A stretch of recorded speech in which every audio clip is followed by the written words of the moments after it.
Have you ever used Google Drive or watched Netflix? If so, you're already using cloud computing. But what exactly is the cloud? Let's break it down simply.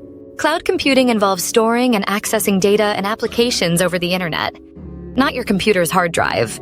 The cloud is a global network of servers accessible anytime, anywhere. Think of Google Drive for file storage, Netflix for streaming, Zoom for video calls, and Gmail for emails. All these services rely on cloud servers to function seamlessly. Cloud computing is accessible from anywhere, eliminating the need for physical servers. It's scalable, allowing businesses to grow easily and cost-effective, as you only pay for what you use. There are three main types: software as a service, like Gmail, platform as a service, such as Heroku, and infrastructure as a service, like Amazon Web Services. So, next time you upload a photo or stream a show, remember it's all thanks to the cloud.